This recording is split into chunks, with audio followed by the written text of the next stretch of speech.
I hope आप सभी बहुत अच्छे होंगे और आप लोग की तैयारी भी काफ़ी अच्छी चल रही होगी।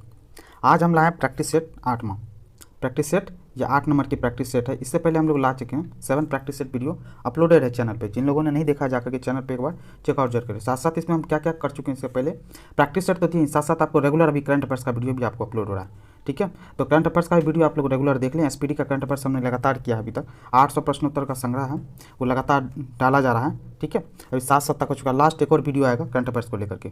ठीक है, तो कृपया जाकर चैनल को एक बार जरूर देख लें। उसके साथ साथ हम क्या कर चुके हैं कि प्रीवियस ईयर का क्वेश्चन 2005 से लेकर के बीएसएससी में जो 2005 से लेकर के 2018 तक का ये प्रश्नोत्तर का संग्रह हम पूरा का पूरा आप लोग के चैनल पे अपलोड कर चुके हैं। तो जिन लोगों ने नहीं देखा वो जाकर इस चैनल को जरूर देख लें, क्योंकि प्रीवियस ईयर का क्वेश्चन क्या होता है ना, आपको ये गाइडलाइन जरूर करता है कि क्वेश्चन कहाँ से आते हैं, किस टाइप का क्वेश्चन पूछा जाता है या किस टाइप का क्वेश्चन पूछा जा चुका है। तो उस पर क्या आता है, माइंडसेट बन पाता है, उस हिसाब से हम तैयारी कर पाते हैं। ठीक है, तो जरूर से जरूर जाके देखें। ठीक है, और अभी हाल फिलहाल में आप भी देखे होंगे कल क्या निकला है, पीपीएससी का रिजल्ट निकला है, 67वीं पीपीएससी का। 67वीं पीपीएससी के रिजल्ट में आपने क्या देखा कि कटअप बहुत ज़्यादा हाई गया। बहुत सारे लड़के होंगे जो अभी बीएसएससी का तैयारी कर रहे हैं, वो भी दिए होंगे बीपीएससी का पेपर। बहुत सारे लड़के का हो गया होगा, बहुत सारे लड़के का नहीं भी हुआ होगा, तो कोई बात नहीं है। लेकिन यदि जिनका हुआ वो बहुत अच्छी बात है, कॉन्ग्रेचुलेसन उसके लिए। जिन लोगों का नहीं हुआ और जिन लोगों का हुआ उन लोगों के लिए भी बहुत बेहतरीन मौका है ये आपको 1 मंथ का भी टाइम है बीएसएससी के पेपर के लिए, और आप लगातार लगे रहिए। लगातार जितना ज़्यादा प्रैक्टिस करोगे यही आपका सबसे ज़्यादा क्या करते हैं एग्जाम को मतलब क्रैक करने के लिए बहुत करीब लेके जाएगा। चलिए ठीक है, इन सब बातों को रखते हैं बस। अभी चलते हैं किसकी तरफ, सेट की तरफ। चलिए, समान अध्ययन का क्वेश्चन है और इसको हम लोग देखते हैं। क्या है क्वेश्चन, कंपनी के डिबेंचधारी कौन होंगे, कंपनी के डिबेंचधारी कौन होंगे। तो ऑप्शन कौन सा होगा, ये जो टिक लगा हुआ है ये गलत लगा हुआ है, पहले से लगा हुआ था इसमें। तो हम जहाँ से भी क्वेश्चन उपलब्ध किए उसमें टिक लगा हुआ था पहले से, तो इसमें उस चीज़ को देख करके नहीं कीजिएगा, आप अपना आंसर देने की कोशिश कीजिए। कंपनी के डिबेंचधारी कौन होंगे, तो कंपनी के डिबेंचधारी होंगे ऋणदाता, जो लेनदार है। अब एक्चुअल में ये डिबेंचधारी होता क्या, डिबेंचधारी क्या होता है, बिजनेस बढ़ाने के लिए साधारण लोगों से जब ऋण लेता है और उस ऋण के बदले पर उसको ब्याज उपलब्ध कराता है, समझे बात को, उसको बोलते हैं डिबेंचधारी। तो डिबेंचधारी कौन होगा, ऋणदाता लेनदार। चलिए, विकसित अर्थव्यवस्थाओं में बचत दर अपेक्षाकृत कम होती है, जिसका कारण है क्या, जिसका कारण क्या है, कल्याण कार्यक्रम। ठीक है, विकसित अर्थव्यवस्था में बचत दर अपेक्षाकृत कम होती है, जिसका कारण क्या होता है, कल्याण कार्यक्रम। मारुति कार्य मुख्यतः निम्नलिखित में से किस पर आधारित है, मारुति कार्य मुख्यतः किस पर आधारित है, इसमें कौन सा है, जापानी प्रौद्योगिकी पे। ठीक है, चलिए, और मारुति उद्योग जो है ना ये लिमिटेड, ये कब एस्टेब्लिश हुआ था, 1982 में। ठीक है, 1982 में। चलिए, बुल और बियर क्या शब्द है, बुल और बियर शब्द किससे संबंधित है, बुल और बियर शब्द किससे संबंधित है, तो स्टॉक बाजार से संबंधित है। ऐसी मुद्रा जिसकी विनिमय दर सरकार द्वारा प्रभावित होती है या कहलाती है, क्या कहलाती है, वो प्रबंधित मुद्रा कहलाती है। ठीक है, चलिए, राज्य चुनाव आयोग नगरपालिका चुनाव किस अनुच्छेद के अधीन संचालित एवं नियंत्रित करता है तथा उसका अधीक्षण करता है, तो कौन सा होगा, अनुच्छेद 243 के।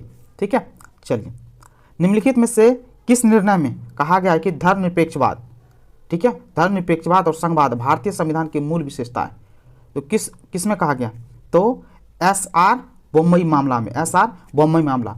ये हुआ कब था, तो ये हुआ था 1994 में। ठीक है, 1994 में, याद रखिएगा इसको। ठीक है, उस समय के न्यायमूर्ति कौन थे, जब ये मामला चला था तो न्यायमूर्ति कौन थे, तो न्यायमूर्ति थे सावंत थे, ये सावंत थे और कुलदीप सिंह थे। कौन थे, कुलदीप सिंह, ये बात याद रखिएगा, कुलदीप सिंह थे। ये SR बम्बई मामला जब हुआ था तो 1994 ईस्वी में, तो सावंत और कुलदीप थे इसके क्या न्यायमूर्ति थे। ठीक है, चलिए, कौन सी समिति आपराधिक राजनीतिक और नौकरशाही संबंध पर स्थापित की गई है, तो कौन सी राजनीति, तो बोहरा समिति। कौन सी समिति, बोहरा समिति स्थापित की, कब, 1993 में। समझ गए बात को। चलिए, अब क्वेश्चन है, किस वर्ष आतंकवाद निरोध अधिनियम पोटा लागू हुआ था, पोटा कब लागू हुआ, तो पोटा लागू हुआ, जिसको आतंकवाद निरोध अधिनियम भी बोलते हैं, ये लागू हुआ है 2002 ईस्वी में। और पोटा बना किससे, तो पोटा 2 कानूनी अधिनियम से बन के बना है। पोटा जो है ना, एक टाडा सुने होंगे आप लोग, टाडा और दूसरा है पोटो। ठीक है, इन दोनों को मिला करके बनाया गया था पोटा को। ठीक है, इन दोनों को मिला करके बनाया गया था पोटा को, कब? 2002 ईस्वी में। और ये टाडा कब बना था? तो टाडा बना था, आपको यदि पता ना हो तो टाडा बना था 1985 में। ठीक है, इस चीज़ को याद भी थोड़ा रखिएगा। टाडा के बारे में हमेशा पूछता कब एस्टेब्लिश हुआ था? 1985 में। और पोटा इन दोनों को मिला के बनाया गया था कब? 2002 ईस्वी में। सार्क का मुख्य निर्माता कौन है? सार्क का मुख्य निर्माता कौन था? तो सार्क का मुख्य निर्माता था जियाउर रहमान। कौन था? जियाउर रहमान। और जियाउर रहमान कौन थे? ये बांग्लादेश के प्रेसिडेंट भी रह चुके हैं और मिलिट्री ऑफिसर भी रह चुके हैं। कौन? जियाउर रहमान। और बांग्लादेश के प्रेसिडेंट कब तक से कब तक रहे? 1977 से लेकर के कब तक? 1981 तक ये बांग्लादेश के राष्ट्रपति भी रह चुके, प्रेसिडेंट रह चुके। और इन्होंने सार्क, यहाँ शब्द आया सार्क, तो सार्क की स्थापना कब हुई है? तो सार्क की स्थापना आपको पता हो तो कब हुई है? तो 8 दिसंबर 1985 ईस्वी को। ठीक है, 8 दिसंबर 1985 ईस्वी को सार्क का स्थापना हुआ। सार्क में कौन कौन से देश हैं? यदि नहीं पता तो एक बार दिमाग में रिकॉल कीजिए। अफगानिस्तान, बांग्लादेश, भूटान, इंडिया, मालदीव, नेपाल, पाकिस्तान और श्रीलंका। टोटल कितने? 8 कंट्री हैं। एक बार कंट्री का नाम दिमाग में रिकॉल कीजिए। अफगानिस्तान, बांग्लादेश, भूटान, इंडिया, मालदीव, नेपाल, पाकिस्तान और श्रीलंका। चलिए, भारत सरकार ने निम्नलिखित में से किस शासक से अपना प्रतीक लेकर बनाया? भारत सरकार ने निम्नलिखित में से किस शासक से अपना प्रतीक लेकर बनाया? तो किससे? अशोक से। अशोक का क्या चीज़ था? तो आपको ही पता, वाराणसी के सारनाथ स्तंभ से लिया गया, अशोक स्तंभ। ठीक है, चलिए अब एक क्वेश्चन है, ये क्वेश्चन तो आप लोग को पता ही होगा बहुत पहले से। हिरोशिमा पर पहला परमाणु बम कब गिराया गया? हिरोशिमा पर पहला परमाणु बम कब गिराया गया? तो ये गया था 6 अगस्त 1945 को। अब कभी कभी क्वेश्चन पूछ देता है, अब 6 अगस्त 1945 को अमेरिका ने गिरा था जापान पे। जापान का एक शहर है हिरोशिमा। 6 अगस्त 1945 को पहला बम गिरा था। इस बम का नाम क्या था? इस बम का नाम था लिटिल बॉय। नाम क्या था? LITTLE, little boy. ठीक है, और दूसरा बम कब गिरा था? तो दूसरा बम 9 अगस्त 1945 को गिरा था। कहाँ पे? तो नागासाकी में। ठीक है, ये दोनों जापान का ही मेन शहर है। पहला गिरा था हिरोशिमा पर 6 अगस्त 1945 को लिटिल बॉय, और दूसरा गया था 9 अगस्त 1945 को नागासाकी पे। ठीक है, यहाँ पे कौन बम गिरा था? तो फैटमैन गिराया था। कौन सा? फैटमैन। ठीक है, बम का नाम है ये। ठीक है, चलिए, 6ठी शताब्दी ईस्वी पूर्व में कौन सा काल कहलाता था? 6ठी शताब्दी ईस्वी पूर्व में कौन सा काल कहलाता था? तो ये 6ठी शताब्दी ईस्वी पूर्व में धार्मिक उत्तेजना का काल कहलाया था। अब धार्मिक उत्तेजना क्यों? क्योंकि इसी टाइम में बहुत सारे धर्म को लेकर के उद्धार हुआ, मतलब धर्मों को लेकर के बहुत सारी चीज़ों में परिवर्तन है। जैसे धार्मिक 6ठी शताब्दी ईस्वी पूर्व में बौद्ध धर्म और जैन धर्म का उदय हुआ। ठीक है, बौद्ध धर्म और जैन धर्म का। दूसरा था जोरस्टर धर्म का, जोरास्ट्रियर धर्म का, जो ईरान में नई चेतना को लेकर के आया था। और चीन में कन्फ्यूशियस जो धर्म है ना, उसमें काफ़ी चेंजिंग आया था। तो इन सब चीज़ों को लेकर के धार्मिक उत्तेजना का काल, 6ठी शताब्दी ईस्वी पूर्व को धार्मिक उत्तेजना का काल कहा जाता है। ठीक है, इंडिका किसने लिखी थी? इंडिका किसने लिखी थी आपको पता है? तो किसने? मेगास्थनी ने लिखा था। और फ्रांसीसी क्रांति का नारा, फ्रांसीसी क्रांति का नारा क्या था? तो फ्रांसीसी क्रांति का नारा था क्या? स्वतंत्रता, समानता और बंधुता। चलिए, विश्व का सबसे बड़ा द्वीप कौन सा है? तो विश्व का सबसे बड़ा द्वीप कौन सा है? तो आपको पता तो कौन सा? ग्रीनलैंड। ठीक है, चलिए, भारत में कॉफ़ी की खेती के लिए सबसे उपयुक्त कौन सा है? क्षेत्र कौन सा है? तो दक्षिणी पठार का क्षेत्र सबसे उपयुक्त है। उष्णकटिबंधीय वर्षा वन की विशेषता, उष्णकटिबंधीय वर्षा वन की विशेषता क्या है? तो क्या है ये? अधिकतम जैव विविधता पाया जाता है इसमें। तिलहन जो खाद नहीं है, कौन सा नहीं है? तो इसमें बिनौला। बिनौला क्या है? ये खाद नहीं है। एक्चुअली में बिनौला क्या होता है? ये कॉटन सीड होता है। क्या होता है? कॉटन सीड होता है, बीज होता है। ठीक है, चलिए, अगला क्वेश्चन कौन सा है? तो अगला क्वेश्चन है, मसाई निम्नलिखित में से किसकी आदिम जनजाति है? मसाई, ये बहुत क्वेश्चन पूछता है, किसकी आदिम जनजाति है? तो मसाई कहाँ की आदिम जनजाति है? तो तंजानिया की है, समझे। और तंजानिया के साथ साथ और कौन सा कंट्री है जिसमें? दक्षिण केन्या में, कहने का मतलब केन्या में, केन्या के दक्षिण में ये मसाई जनजाति पाई जाती है, साथ साथ तंजानिया में तो पाई जाती ही है। ठीक है, निम्नलिखित में से किस देश ने भारत से मोहनजोदड़ो के प्रसिद्ध नर्तक कन्या की प्रतिमा वापस देने के लिए कहा? किसने कहा? तो आप ही को पता हो किसने? पाकिस्तान में। आपको पता मोहनजोदड़ो का कहाँ? तो दो तीन जगह ही है। कहाँ? एक तो पाकिस्तान वाले इलाके में पाया जाता है मोहनजोदड़ो का काल, दूसरा अफगानिस्तान में, तीसरा इंडिया में। ठीक है, तो तीन ही जगह, इसमें तो कोई ऑप्शन है ही नहीं। तो कौन सा? पाकिस्तान। हवाई जहाज का आविष्कार किसने किया? तो हवाई जहाज का किसने किया? तो राइट ब्रदर्स ने किया हवाई जहाज का आविष्कार। तो राइट ब्रदर्स ने किया कब? 1903 ईस्वी में, याद रखिएगा 1903 ईस्वी में। चलिए, जब चंद्रमा पूरी तरह से सूर्य को ढक लेता है या आच्छादित कर देता है तो उसे क्या कहते हैं? उसको बोलते हैं प्रच्छाया, उम्बरा बोलते हैं, प्रच्छाया बोला जाता है। ठीक है, चलिए, किस भारतीय क्रिकेटर ने वनडे वंडर्स नामक पुस्तक लिखी है? तो वनडे वंडर्स नामक पुस्तक किसने लिखा है? तो सुनील गावस्कर ने। ठीक है, सिख धर्म की पवित्र पुस्तक कौन सी है? सिख धर्म की पवित्र पुस्तक कौन है? तो गुरु ग्रंथ साहिब है। ठीक है, यह गुरुमुखी लिपि है।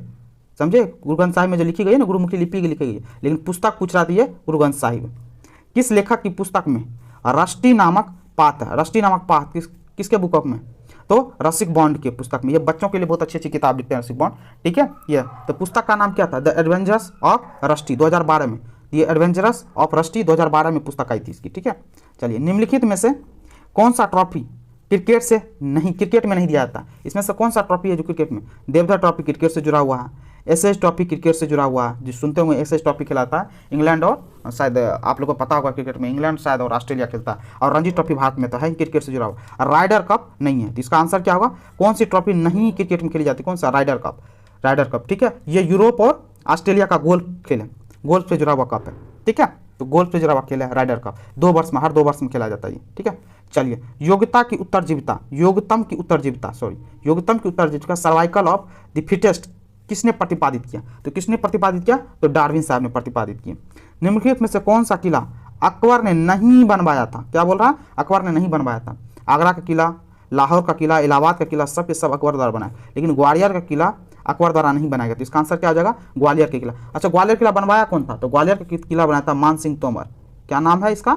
मान सिंह तोमर, ठीक है। मान सिंह कब बनवाए थे? तो ये 8वीं शताब्दी में बनवाए थे। किस चीज़ के लिए बनाए थे? डिफेंसिव स्ट्रक्चर था, मतलब युद्ध में बचाव के लिए बनाया गया था, ठीक है। चलिए, वृक्षों के लघुकरण छोटा करने की जापानी कला का नाम बताइए। तो कि नाम बताइए, ऑप्शन देते हैं आपको। तो ऑप्शन ये है, तो ऑप्शन क्या, इसका आंसर क्या होगा? तो क्या है? बोनसाई। क्या है? बोनसाई। बोनसाई होता क्या है एक्चुअली में? पेड़ पौधों को जो है ना छोटा लघु रूप दे करके सजाने की प्रक्रिया बोला जाता है बोनसाई को। पौधे को वो छोटा काट करके छोटा कर देना, जिससे उसको सजाने के काम में लाया जा सके, समझे। पौधों को सजाने की क्रिया बोनसाई कहलाता है, पौधे को काट करके, ठीक है। चलिए, सत्याग्रह के 3 प्रमुख स्वरूप कौन से हैं? सत्याग्रह के 3 प्रमुख स्वरूप कौन से बोल रहा है? तो इसमें कौन सा होगा? असहयोग, स्वाभिनावज्ञा और बहिष्कार, ठीक है। असहयोग, स्वाभिनावज्ञा और बहिष्कार। राष्ट्रपति को किस अनुच्छेद के अंतर्गत यह अधिकार प्राप्त है कि वह वित्तीय आपातकाल लागू कर दे? तो किसके अंतर्गत ये प्राप्त है राष्ट्रपति को? तो पता हो कौन सा अनुच्छेद? वित्तीय आपातकाल अनुच्छेद 360, समझे। वित्तीय आपातकाल अनुच्छेद 360। 3 प्रकार के आपातकाल हैं, आपको ही पता होगा। अनुच्छेद 352, एक है अनुच्छेद 352। अनुच्छेद 352 क्या होता है? बाहरी आक्रमण, या एक तरीके से बोले तो सशस्त्र विद्रोह होता है, तो उसमें अनुच्छेद 352 लगा सकता है राष्ट्रपति। दूसरा कौन सा है? एक और है, कौन सा? अनुच्छेद 360 तो है, और दूसरा है 356, जिसमें राज्य आपातकाल होते हैं, ठीक है। 356 ये राज्य आपातकाल। चलिए, निम्न में से कौन विषय हमारे संविधान की समवर्ती सूची में शामिल नहीं है? समवर्ती सूची में कौन सा शामिल नहीं है? तो समवर्ती सूची में कौन सा नहीं शामिल है आपको पता हो तो कौन है? मजदूर संघ समवर्ती सूची का पार्ट नहीं है। भारत के राष्ट्रपति को स्वेच्छा निर्णय अधिकार, विवेकाधिकार के अंतर्गत क्या प्राप्त है? तो क्या प्राप्त है? उसको पता है कि प्रधानमंत्री की नियुक्ति वो अपने स्वेच्छा से हिसाब, मतलब कौन बन सकते उसके हिसाब से अपने विवेकाधिकार का प्राप्त करके उसको प्रधानमंत्री की नियुक्ति करता है। सिंधु घाटी सभ्यता की लिपि कौन सी है? सिंधु घाटी सभ्यता की लिपि कौन सी है? अज्ञात है, क्योंकि सिंधु घाटी सभ्यता की लिपि को हम लोग पढ़ ही नहीं पाए, तो कौन सी लिपि है ये हम लोग खुद नहीं जानते। चलिए, निम्न में से कौन सी साहित्यिक कृति कृष्ण देवराय ने लिखी थी? कृष्ण देवराय ने कौन सी साहित्यिक कृति लिखी थी? अनुक्त माल्यादा। क्या? अनुक्त माल्यादा। एक्चुअली में किस भाषा में लिखी गई थी? तो ये तेलुगु भाषा में, ये याद रखिएगा। किस भाषा में है? तो तेलुगु भाषा में, तो कृष्ण देवराय द्वारा लिखी गई, ठीक है। निम्न में से दिल्ली का कौन सा प्राचीन स्मारक विश्व धरोहर स्मारक नहीं है? विश्व धरोहर स्मारक नहीं है ये पूछ रहा, तो कौन सा? तो जंतर मंतर विश्व धरोहर स्मारक नहीं है, ठीक है। निम्न में से कौन सा संगठन उसका मुख्यालय गलत ढंग से मिला हुआ? तो किसका मुख्यालय इसमें गलत ढंग से? अंतर्राष्ट्रीय डाक संघ बर्न में, एकदम सही है। खाद्य एवं कृषि संगठन रोम में, सही है। अंतर्राष्ट्रीय नागर विमानन संगठन लंदन, ये लंदन में नहीं है, लंदन की जगह ये है कहाँ पे? मॉन्ट्रियल, कनाडा में। ये मॉन्ट्रियल कनाडा में, कहाँ पे? कनाडा। कनाडा का शहर कौन सा? मॉन्ट्रियल, मॉन्ट्रियोल, ठीक है, मॉन्ट्रियल, याद रखिए, कनाडा में। इंटरपोल लियोन में, एकदम सही है। चलिए, तो आंसर इसका क्या हो गया? सी। इसमें क्या बता? गलत मुख्यालय गलत ढंग से मिला है, तो गलत ढंग से मिला कौन है? ये अंतर्राष्ट्रीय नागर विमानन, ठीक है, ऑप्शन सी। निम्न में से कौन सी फिल्म सत्यजीत रे द्वारा निर्देशित नहीं थी? तो कौन सी? चारुलता है, पातेर पंचाली है, और अपराजिता है। सलाम बॉम्बे नहीं थी, तो इसमें कौन सा आंसर हो जाएगा? सलाम बॉम्बे, ऑप्शन सी, ठीक है। सत्यजीत रे द्वारा निर्देशित नहीं है ये सलाम बॉम्बे। वे वस्तुएं जो या तो उपभोग या निवेश के लिए निर्धारित है क्या कहलाती है? तो वो क्या कहलाती है? तो वो कहलाती है अंत्य वस्तुएं, ठीक है। और नगद आरक्षण अनुपात तथा खुले बाजार की संक्रियाओं में विचरण किसके साधन है? तो ये किसके साधन है? तो ऑप्शन है कौन से? चलिए ऑप्शन है इसमें कौन सा? मौद्रिक नीति। कौन से साधन है ये? तो मौद्रिक नीति, ऑप्शन सी। मनुष्य एक सामाजिक प्राणी है। मनुष्य एक सामाजिक प्राणी, यह कथन किसका था? यह कथन किसका है? तो किसका है ये? अरस्तु का कथन है, ठीक है। मनुष्य एक सामाजिक प्राणी। उपोष्ण उच्च दाब के कटिबंधों को और क्या पुकारते हैं? तो और किस नाम से जाना जाता है इसको? तो हार्स लैटिट्यूड्स बोला जाता है। तो हार्स लैटिट्यूड बोला जाता है। जब ईस्ट इंडिया कंपनी का गठन हुआ था उसमें भारत का मुगल बादशाह कौन था?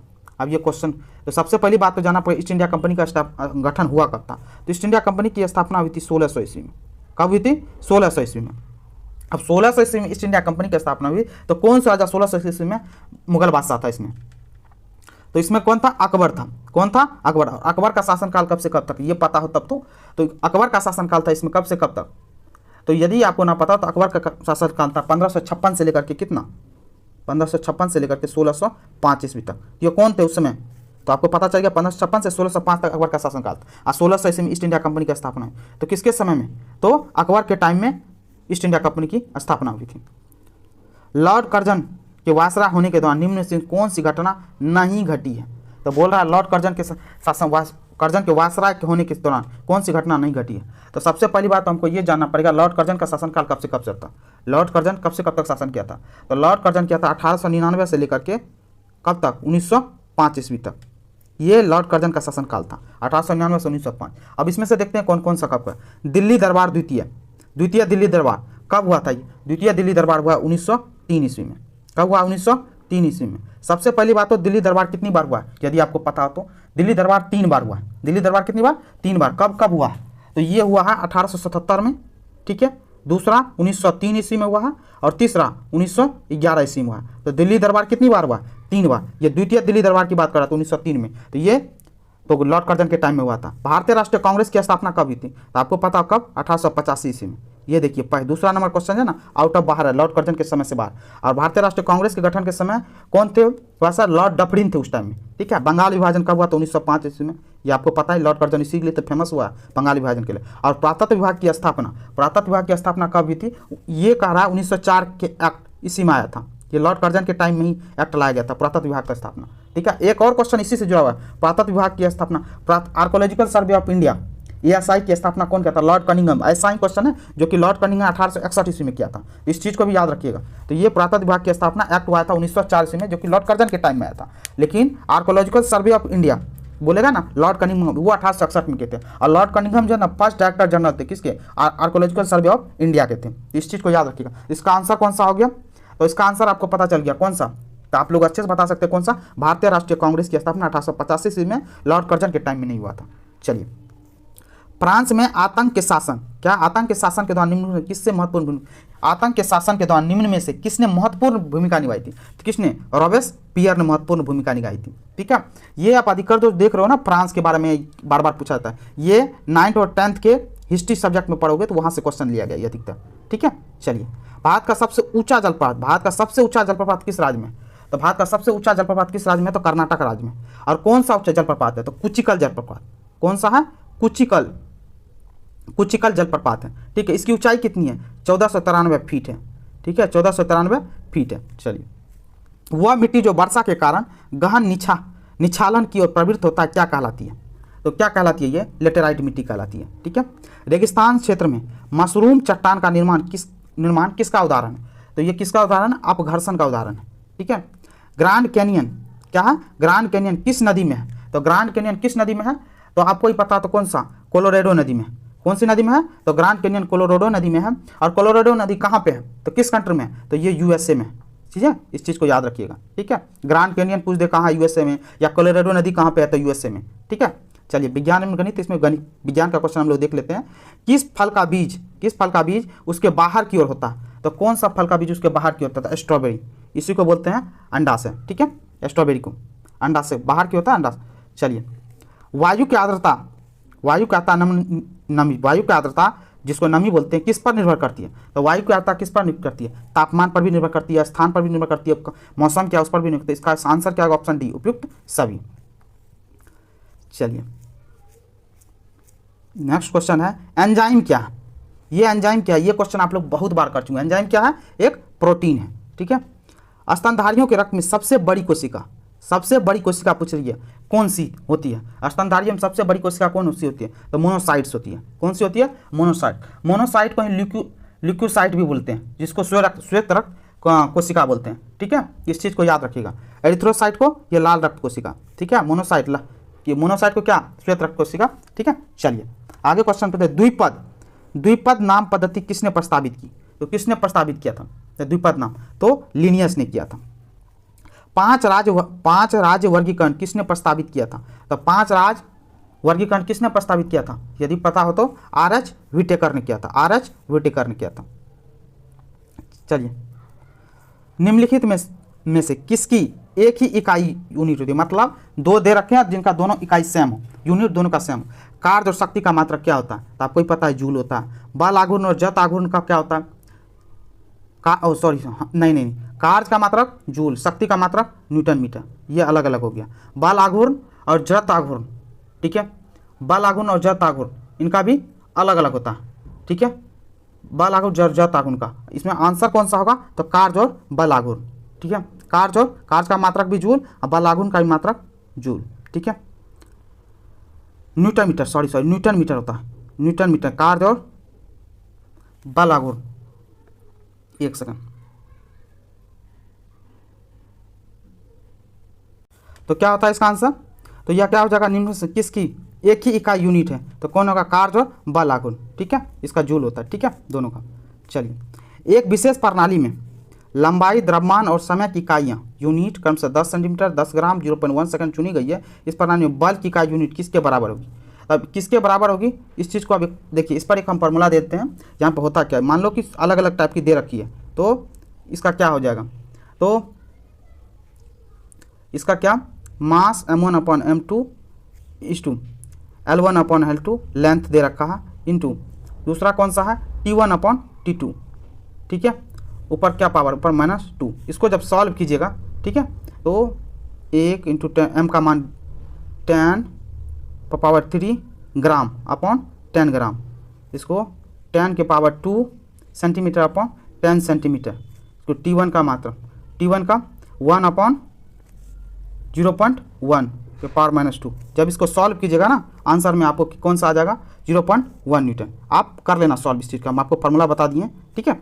चलिए क्या होगा इसका आंसर, ऑप्शन ए 0.1 न्यूटन होगा, ठीक है। चलिए सितारों की दूरी किस में मापी जाती है, सितारों की दूरी किस में मापी जाती है, यदि आपको पता हो तो सितारों की दूरी किस में मापी जाती है, तो प्रकाश वर्ष में मापी जाती है। ध्वनि की उच्चता किस पर निर्भर करती है, ध्वनि की उच्चता किस पर निर्भर करती है, तो आयाम पर निर्भर करती है ध्वनि की उच्चता, ठीक है। अब चलिए ALU का पूर्ण रूप क्या है, यानी फुल फॉर्म क्या है, अर्थमेटिक लॉजिक यूनिट। ALU का अर्थमेटिक लॉजिक यूनिट। लोकप्रिय खोज इंजन गूगल का नाम गूगल शब्द से व्युत्पन्न किया जाता है। इस शब्द का क्या अर्थ होता है, इस शब्द का होता है संख्या 1 जिसके बाद 100 शून्य हो, ठीक है।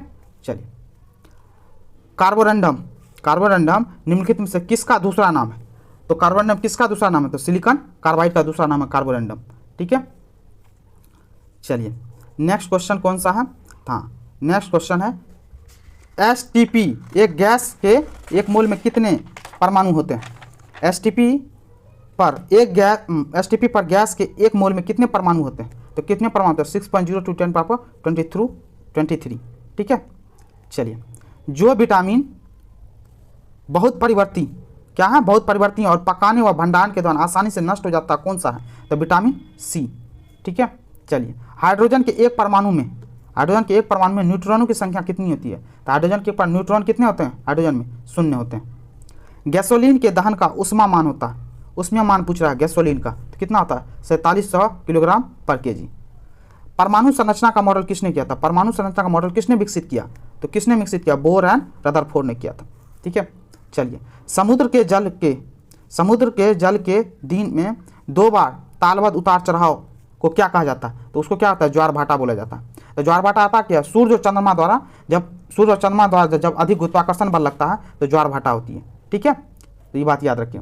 चलिए दक्षिणी ध्रुव उत्तरी ध्रुव की अपेक्षा ठंडा क्यों है, तो दक्षिणी ध्रुव उत्तरी ध्रुव की अपेक्षा अधिक ठंडा होता है, क्यों होता है, इसका कारण क्या है, उच्च तुंगता। वैद्युत परिष्करण के कारण दौरान विशुद्ध धातु कहाँ पर एकत्रित होता है? वैद्युत परिष्करण के दौरान विशुद्ध धातु कहाँ पर एकत्रित होता है?